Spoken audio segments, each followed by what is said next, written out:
Hello and welcome to Ask Dr. Dora. I am Dr. Dora Dixie, board certified in family medicine and addiction medicine. Ask Dr. Dora podcast is my virtual medical ministry where I share information about addiction medicine in general, substance use disorders, recovery, and the magnificent bodies we live in. I believe that knowledge is power. And the more knowledge we have, the more power we have to have improved and hopefully optimal health. And that is physical health, mental health, and spiritual health. And today we have the pleasure of having a conversation with a dear friend, an old friend of mine, whose name is Kay. And Kay is going to tell us about her experience of growing up in a household where one of her parents had a substance use disorder.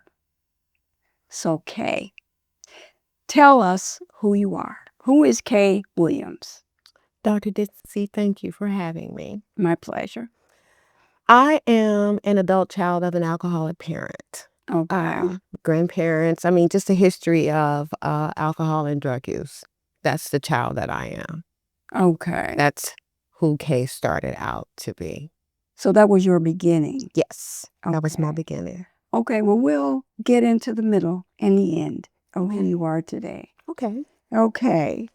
So what was it like growing up in a home where one of your parents, your mother, had a substance use disorder called alcohol? What was that like for you? It was a war zone. And you don't know where you're stepping. You're careful because if you step on something, it's going to blow up. So you're careful where you step and you learn how to maneuver and you become an expert at surviving. Wow. Could you give me an example of a landmine you had to avoid? We were young and we didn't really know how to, we were kids. We were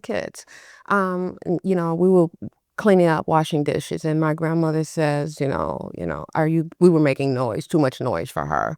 Are you guys nervous? But she didn't say, are you guys nervous? Are you nervous?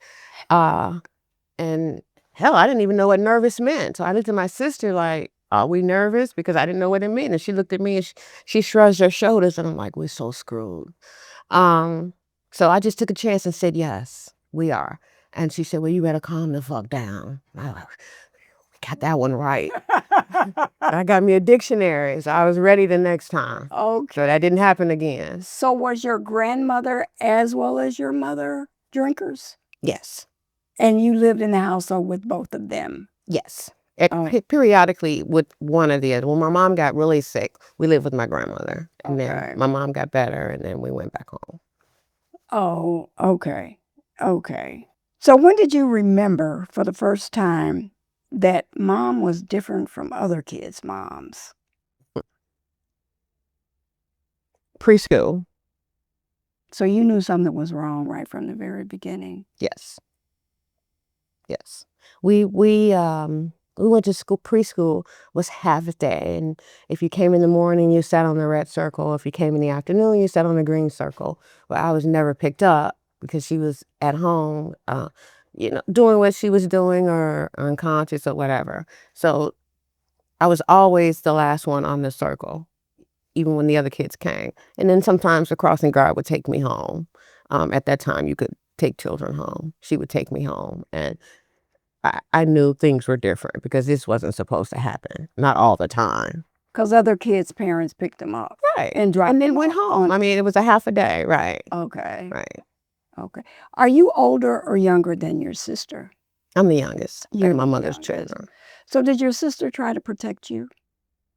Or was she in survival mode herself? I think she was more in survival mode herself. She was kind of soft.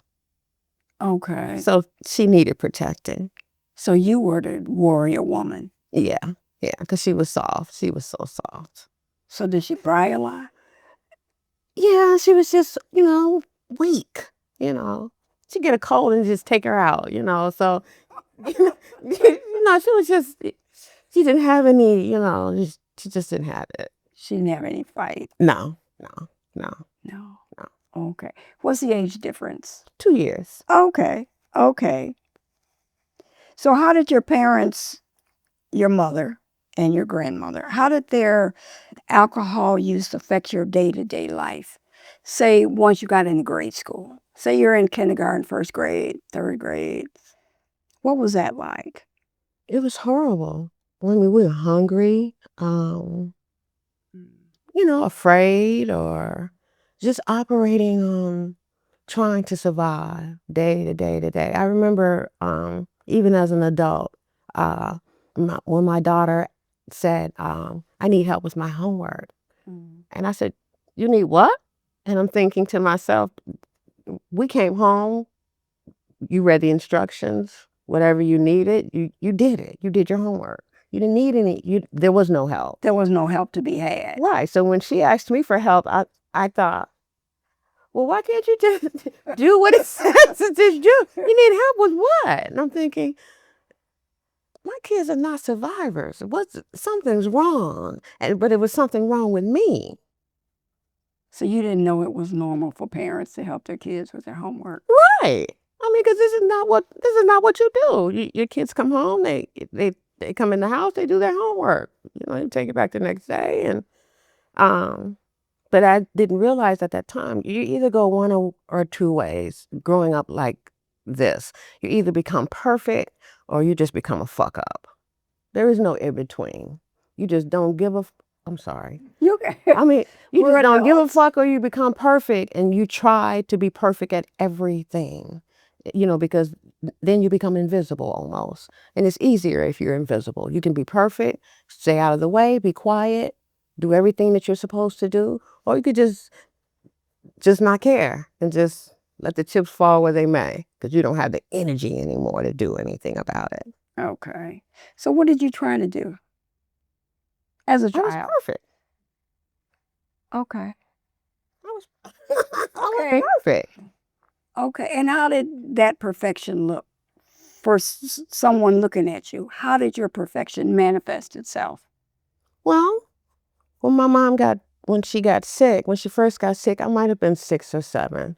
I mean, I was writing money orders, I was writing checks, I was paying the bills, I was calling the office, if she didn't have it, because she did God knows what, we didn't have the money, just see if we could keep our lights on, or that's what perfection looks like. You keep things moving and you take care of things. So you had to mature very, very quickly.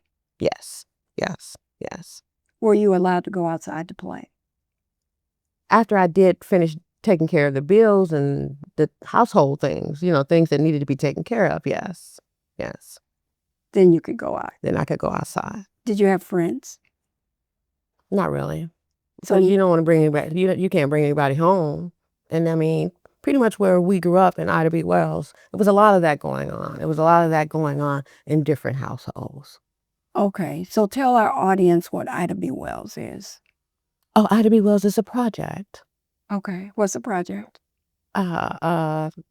Buildings where they put everyone together and you live in subsidized housing. Okay. Housing provided, I guess, by the government. Yeah. For low-income families. Okay. Mothers, and I think it was designed for mothers and children. I mean, because when we moved in, this was 1969. It was just mothers and children, really. Actually, it was for poor families. Your mother just didn't have a husband at that time. Okay. Initially, but that's an aside. Okay. So you grew up in the projects? Yes. So you all were poor? Yes. Did your mother work or was she on subsidized? Before my mother was a nurse before she had a stroke and could no longer work. How old was she when she had a stroke? Do you recall? Maybe in her 30s. She was young. Yeah. She had a massive stroke at work. And because she was getting high all the time and drinking, they didn't know she was having a stroke. They were covering for her. So they put her in a room. Her peers? Her peers did. But but actually she had stroke. Wow. So she could no longer work. Is that when Grandma came in? Yes. We went to stay with Grandma for about 1.5 years after that, and then we came back. So what kind of housing did Grandma have? She lived in Ida Wells too. Just in a different apartment? Yes. But, so you left from your mother's drinking to Granny's drinking. Mm-hmm. Was anything different? Yeah, my grandmother was meaner. At that time, yeah, she was meaner than my mother was at that time, yeah. And, thinking back, she probably didn't want to do it. She was probably tired. I mean, she was still working. And now, her daughter's in the hospital, and now she has to take care of these kids. And probably thinking she was probably overwhelmed. Thinking back about it now. And then she had my brother and sister, because she was raising them. My mother had other children, and my grandmother was raising them. So then, here we come. She probably was overwhelmed. Wait a minute. So you have siblings older than you and your sister that you spoke about? Yes. And my grandmother was raising them. So these were your mother's children Mm-hmm. by a previous relationship from your father? Yes. And your first sister? husband. Yes. Oh, okay. Mm-hmm. Got it. So where's Dad in all of this? Which Your father? father. Your father. Oh, you mean, was he living in Chicago? He was living in Chicago at that time. But not with you guys? No. Did you ever live with your father? Did you recall? No, I didn't. My mom and my sister, I mean, they all lived together. I never did. He didn't think I was his. So he told my mom, if you go home, don't bring her home. And she didn't. And Wow. and she didn't. So Talk about I never rejection. lived with him. Okay. I never lived with him. I knew of him when I became maybe 4 or 5. Okay. Yeah. Did he ever acknowledge you as his child? Yes. Yes. Eventually. Eventually. Yeah. Was he a drinker as well? Yes. Okay. So you had it going and coming. Oh yeah. Yeah. And I asked him when I became an adult, why was he never there? And he said, I didn't have a conscience. Oh, wow. And the only thing I could do was thank him for his honesty, because I appreciated it. So he was incapable of loving you. Yeah. But he probably didn't love himself. Well, you're giving them a pass, but that's all right. That's all right. That's all right. Right. I'm giving him a pass because he probably didn't. Wow. So did your mother have other boyfriends? Oh, God. Did she? Yes. So how did you learn how to have a healthy relationship? If this is what you saw with your mother having men that weren't her husband. Who said I learned how?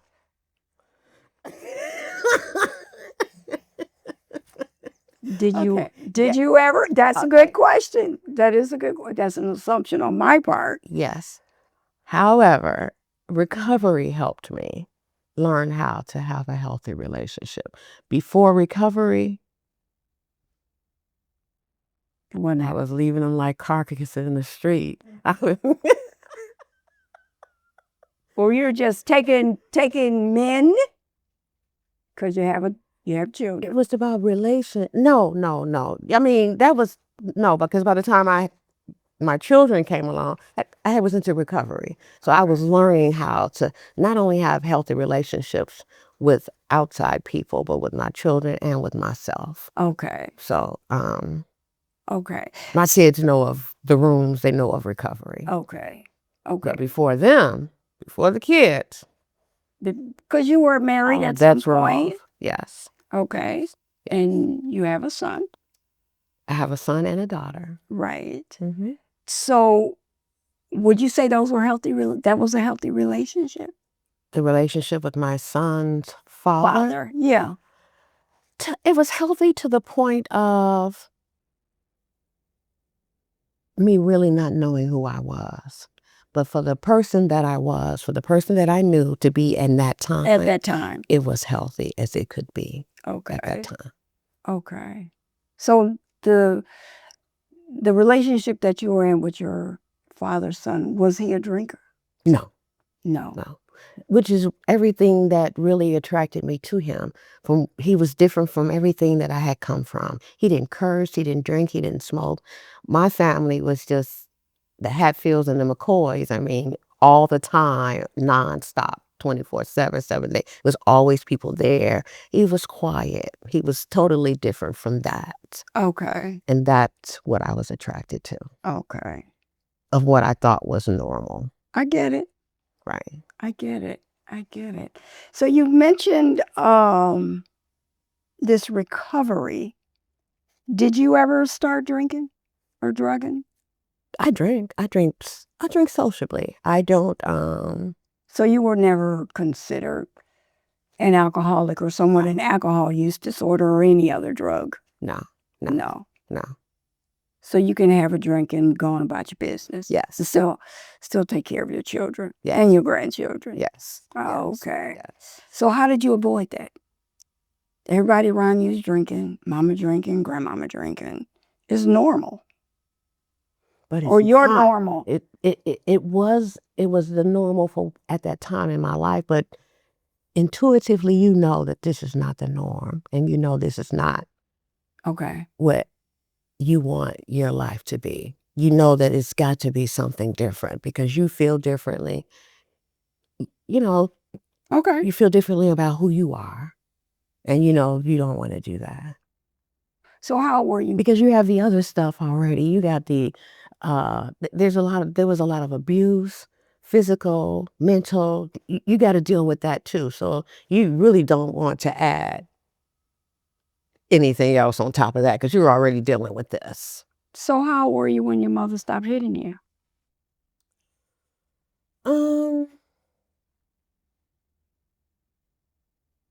Maybe 14, maybe. Okay. So you're a big girl. Yeah. Okay. Yeah. Then it was over. Oh yeah. Yeah. I told my sister we could take her. I love it. We could take her. But I'm like, she's gonna chicken out. I know it. You're gonna be you by yourself. You were really gonna be in trouble. Yeah. Then she gonna call her mother, and she's our granny's our Right. Yeah. It was like it's gonna be a whole, and we call ourselves running away from home. Nobody even knew we were gone. Where did you all go? We stayed in the hallway. Oh my goodness. Came home the next day. So you spent the night in the hallway, and your mother didn't miss you. She wasn't out looking. She didn't have all the neighbors here. That is hilarious. So how did that make you feel? Like, is this all there is to this life? Oh. Is this it? Did you ever get suicidal? Yes. Did you ever attempt? You don't have to answer that if you don't want to. Okay. You don't have to answer. Okay. No problem. But it sounded like it was pretty bad. Oh, it was. Yeah. You know, and I used to think that, am I the only one affected by this? But then, you know, my siblings had other issues, but I didn't see their issues until I got into recovery. I could see how it affected them as opposed to me, even though I wasn't taking their inventory, but it was like, I know I wasn't the only one. I couldn't be the only one that's stark raving mad coming out of this. I couldn't. But probably everybody had their own issue of madness. Yes. Yeah. Only I just didn't see it. I didn't know what to look for, or it wasn't just in my face until I began to discover my own stuff. Okay. I'm wondering if you were discovering your own stuff, or were you discovering your mother's stuff that she had laid on you?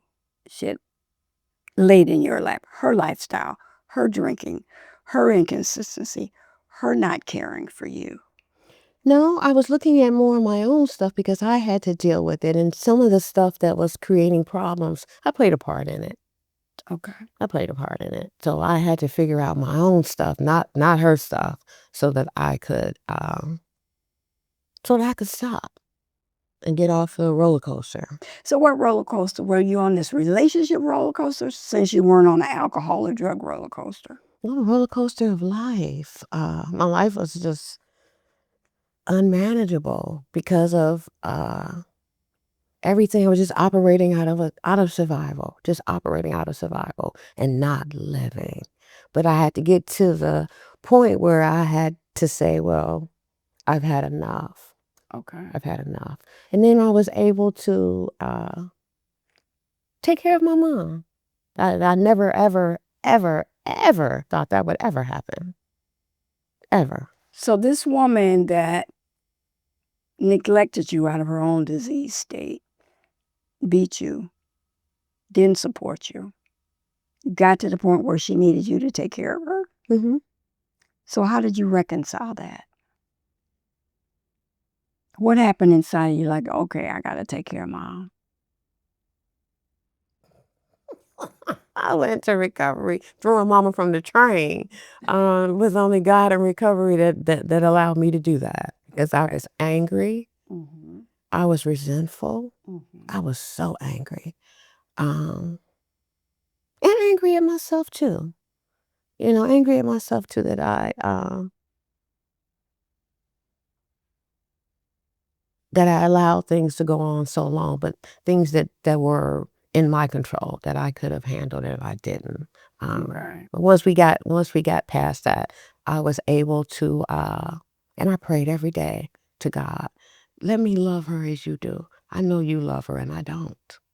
Okay. That So, was wise. yeah, because that's the only way this thing is going to work, and I don't go to prison. No, seriously. Okay. People push you and push you and push you, and it's like, okay, now. There is a breaking point here. Right, and Wow. I have a flashback, or I was having flashbacks, which probably is what got me to recovery in the first place, because I had moved her in first. So you moved your mother into your house. And I thought I was having a nervous breakdown. Well, you probably were. Because you were flooded with all that negativity from infancy up to young adulthood. Right. And she was still her. She wasn't going to change. She was still her. So, we had some name calling, and we had some, behaviors, you can't smoke in my house. You can't, she wasn't going to change. So it's a good thing I did. Yeah, or we wouldn't be here today. Visiting you in prison. So putting money on my books. Yes. Was there anyone in your family, teachers or friends, who stepped in to give you some stabilizing support? As a kid, no. No. Did you have a sense that the teachers knew what was going on? Say when you got into high school or, 7th, 8th grade? We were hungry. We were hungry kids. I mean, growing up, we didn't have, mommy messed over the money. We didn't have any food. My sister's friend, we were in grammar school, brought her dinner from their Sunday dinner. So you know how kids get caught eating candy in school, or chips, or chewing gum. My sister got caught in the back eating greens and cornbread in class. So that this prompted the office to say something. My mother beat the brakes off of both of us, and I didn't even get any. So I was mad. So she beat you and your sister because she got outed.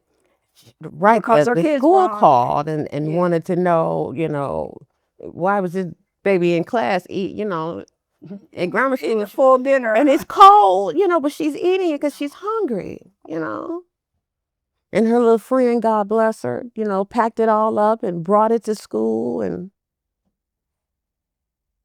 that's sad. That's sad. That makes me want to cry. It is. It's sad. And you're a big person to get to a point of forgiveness, or at least acceptance of your mother for who she Because I don't, thinking back, I don't know what her life was like. Now you're trying to give her another pass. And am I going to ask my kids? I can tell my kids, I did the best I could. Are they going to think that I did the best I could, or are they going to give me a pass? I can give her a pass because I need to give myself one. Well, I believe. And now, don't get me wrong, there's some things that I need to apologize to my own kids for. Well, yeah, I'm not minimizing that. My position is, we, as an adult, we have to overcome our upbringing. Period. We got to overcome the drama, the trauma, be it physical, mental, spiritual. We have to overcome that. That doesn't mean that what they did was okay or what they did was right. No. Not at all. That's the point I'm coming from when I say, oh, you're giving her a pass. She was not a good parent to you for whatever her reason. She just wasn't a good parent to you. And that's what you feel. And that's what you got. She wasn't. And that's what you got to overcome. I know she wasn't. She was a terrible parent, but she was an excellent grandmother. And I can't take that from her. Okay, so she loved your kids. She did. She did. And then, I look at it like, maybe she's getting another chance to get it right. Okay. Was she still drinking? No. When did she stop?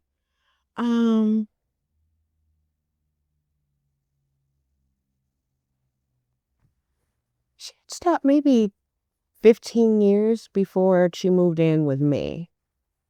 Okay. Yeah. She had stopped.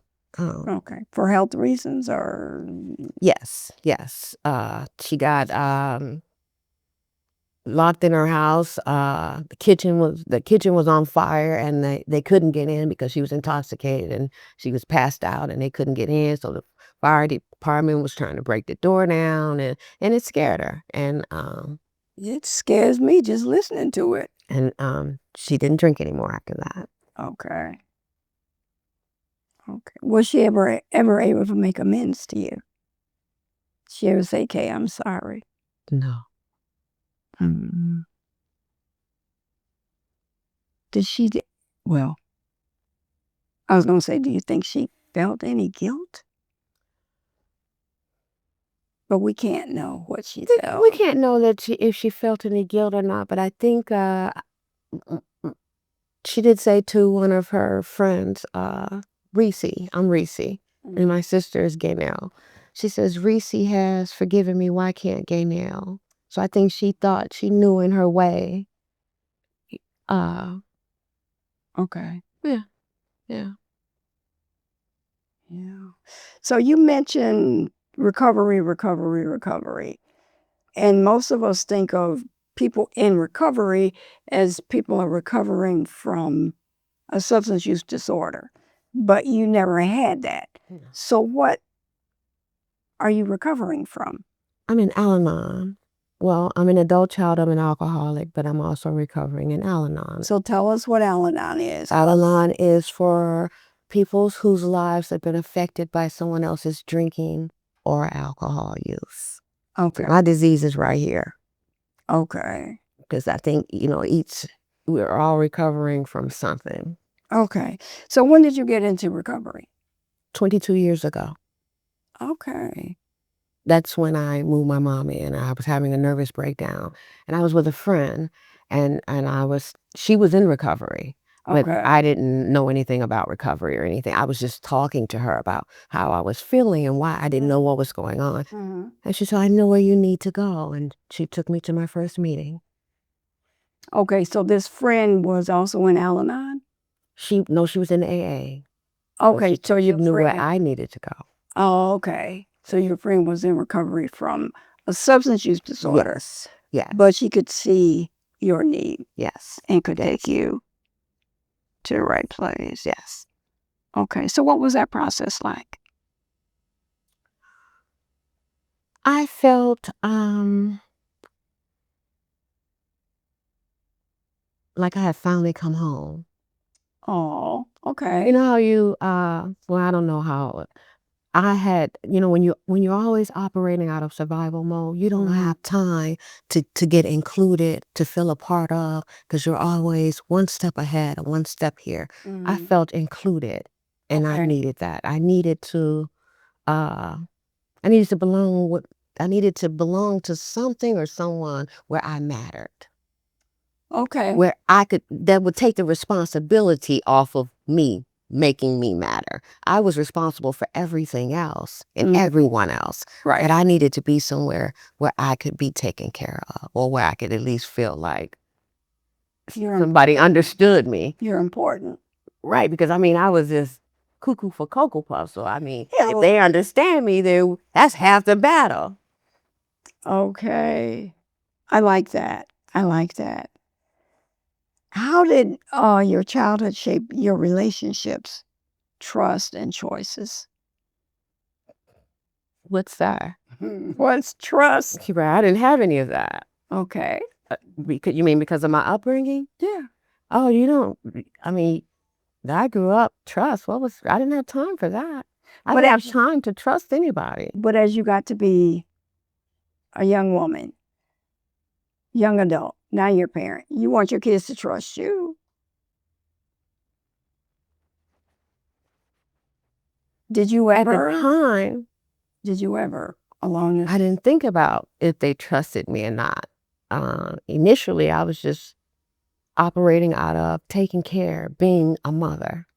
Okay. The other stuff, the thought process stuff still wasn't there yet. Okay. But I was set on taking care of this child. And actually, that's what got me into therapy. I also went to therapy. Okay. After I had Kendall. Okay. Because I didn't have a clue as to what to do. How to parent this child well. I mean, I had the basics, I keep them clean, fed. It was the other shit I didn't know. I get it. I had not a clue. And my heart was softening to this baby, and I didn't know what to give him of me. Okay. Because I'm used to holding all that in. Can I give any of that to him? And I needed some help with this. I need to figure out how to do this. And then when they start talking about him having special needs, and it's like, can I do this? But now, I got something else. And it's like, let me go get some help. Okay. Because I don't know how to do this. And I don't want to hurt this child. Right. Because it was so easy for me. Because Kendall was, he needed all these surgeries, and, he had eye surgery, and leg surgeries. They had to break his legs, his feet. I mean, he had heart surgery, but he was screaming and hollering, and my nerves were like shot. Yeah. Let me go get some help, because the first thing you think about doing is striking out. Yeah. You can't do that with a post-op kid. No, but I mean, that's what you're used to. That's all you know. That's your go-to. That's your go-to. I mean, because that's all you know is the violence. And it's like, no, we can't do that. All you know is violence and surviving. Wow. And you want to live. You want to get past. You don't want to just survive. And you want to get past the violence. You can't get past the violence if you just survive it. Right. Right. Okay. So how did this recovery experience help you? It changed my life. Okay. Totally changed my life. Tell us about that. I mean, I was angry. I went into recovery broken in spirit, emotionally, just broke down, battered, seeking something. I knew I needed some help. I just didn't know how or what. And you don't trust. You grow up, you don't talk. And from my house, you don't talk, you don't tell. You don't tell anybody anything. So then when you get into recovery and they want you to start talking, well, hell, you've been silent for so long. How do you begin how to talk? You can't trust if you don't talk. Recovery for me was just absolutely amazing. Okay. Life transforming. I didn't believe in anything, and I didn't trust anybody, and particularly not a God. The God of my understanding wouldn't allow things to happen to little girls that happened to us. Okay. The God of my understanding would not allow a mother to do the things, the God of my understanding at that time would not allow these things. I get it. So when I came into recovery and they, was talking about a God of your understanding or a higher power, and it's like, Nothing wrong with that. And then, I'm already, because by this time I had come out, because I'm gay. I had already come out. So now I'm really thinking about the God of my understanding. So, Okay. and you got family stuff and thinking that who you are is not acceptable. Who you are is not enough. Okay. No matter what you do. And I mean, I had lived my life being perfect and it was never enough. But when I got to recovery, I became enough. Amen. Amen. During this abuse, were you ever sexually abused as a child? Yes. That's a whole nother dynamic. Mm-hmm. So did you deal with that during your recovery? In recovery and in therapy. Okay. Because recovery helped me come to terms with, it happened. Right. And I had, because you go through a whole gamut of emotional things and changing who you are and who you believe yourself to be when things like this happen. And you go through, my sister used to tell me all the time, and she still does, I wouldn't believe any of those things happen if it hadn't been for you, because we were together. So we could talk about it. Otherwise, you wouldn't want to even believe that these things happen. And probably nobody else would either. But we had each other. So that was a saving grace. God gives you what you need when you don't even know you need it. You're right about that one. So do you think this sexual abuse was because your mother was drunk? Was she unable? Of course. She was unable to protect you? Or did she just give you up? Both. I mean, she did what she did for her addiction. I realize that now, but at that time.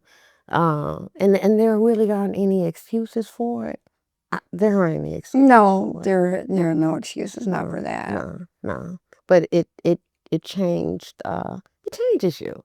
Yes, for sure. Coming out to high school, hell, I didn't even take gym because I didn't want to take off my clothes. So before I could graduate, I had to take 4 years of gym in 1 year, in 1 semester. Weren't you fit? Because I didn't want to take off my clothes during the school year because of all the other shit that was going on. I didn't want to take off my clothes. And then before I could graduate, now I got to take and do all of this. And I remember my mom saying, why don't you just take off your damn clothes? I'm thinking to myself, here's what happened when I take my clothes off. Yeah. Right, like, bitch, I could kill you. But no, still, but you do it, and looking back, you think, wow. That's deep. That's intense. Mm-hmm. You have come a long way. I have. You have. And I realize God has put people in my life, and you say, you wanted everything, like, okay, from my mom. You may have wanted something from her that she was not capable of giving me. What a burden to place on people.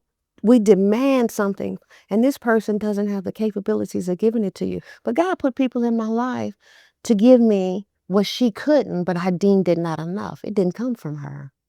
But it wasn't like he didn't give me what I needed. And I see it now. Mm-hmm. Because of recovery, I see it. And I can go back and say, okay, well, he saved me, because I should have been gone. He didn't let that happen. He didn't let this happen. Or he put this person in my life. Oh, this person gave me a recipe or told me how to cook something or talked to me or took me to the hospital with Kendall. People that he put right there at that time. Right. To help. Okay. So are you still going to these Al-Anon meetings? Oh, God, yes. Yes. We started with a home group, and because I didn't really have any family here. My sister doesn't live here. My mom was here, but so Al-Anon became my immediate family. Okay. And through them, I learned, I didn't really even have any social skills. Everything that I am is self-taught because of how I grew up. There was no teaching of anything. You didn't have time to learn. You either sank or swim in my house. Sounds like it. Right. You sank or swim. but I didn't have, and I realized that you really can't teach yourself social skills if you You have to don't do that know. in a community. Right, right. And I came to Al-Anon. That was one of the things that I realized I didn't have. I didn't have a clue. Okay. But I'm so grateful. And my kids grew up in the rooms, so they know about recovery. So I'm sure they're going to need some therapy. I'm their mother. Yeah. I think we all need some therapy. They're going to need some. At Oh, least they'll know where to go. I yeah. have pointed them in the right direction. But Right. I'm their mother. I told my daughter, you're going to need some therapy because I raised you. That's good insight. Because I'm an adult child. So, you know, when we raise our children, guess what? We lay heavy trips on them too. Yes. Yeah. Yeah. I get it. Yes. I get it. Yes. Wow. And because we're raising our children in a world that doesn't exist anymore. My world didn't exist, but I'm operating like my world existed. So when my kids were little, I'm raising them out of a world that doesn't exist anymore. This abuse, this Ida B. Wells, this didn't. That's not their experience. Exactly, but that's how I was raising them because I'm an adult child of an alcoholic. So then I had to figure out how to not raise them in that world that doesn't exist anymore. I get it. And that's what recovery gave me. Okay. Okay. So you got some more sisters. Yes. Maybe some brothers, I don't know. Oh, in recovery. In recovery. Oh, God. In Oh, a recovery. village. It is. Yes. A village. Yes. A village. That's wonderful. Yes. Yes. And they tell me, you know, I'm not crazy because I felt like that when I came into recovery. Of course. Because You've been told you were crazy. oh yeah. Oh yeah. Yeah. Well, you start to think it. You start to feel like it. You know, You hear it enough. right. And how are you living? I mean, you don't sleep. You have sleeping. You're not eating like you're supposed to because you're steady moving, steady moving, steady moving. So you're crazy. You're a little bit crazy, but then I like crazy, so it's okay. So, what would you say to a young woman? Let's say she's 16. Mom, dad, drunk, drug addict, whatever you want to call it. What would you say to them? What's your advice? That you are not alone and you don't have to suffer alone. Find someone that you can talk to, if it's just one person, and you can get some help. You can ask for Al-Anon. You can ask for therapy, but find someone to talk to. Silence is what keeps us sick. Silence is what keeps us hurting. They say, "Kay, why do you laugh so loud?" So I don't have to heal in silence. I love it. Thank you. You're somebody. Thank you. You're welcome. Thank you, Kay. It's been my pleasure. Thank you for listening to this episode of Ask Dr. Dora podcast with Kay Williams and me. As I promised, knowledge is power. Kay has given us knowledge about what it's like to grow up in a household where one or both of your parents have a substance use disorder. She's given us knowledge about the recovery community. So now you have power to go out and be a part of your own healing and the healing of someone else. I ask you sincerely to subscribe to Ask Dr. Dora podcast on YouTube. Subscribe, listen, like, and share. Thank you.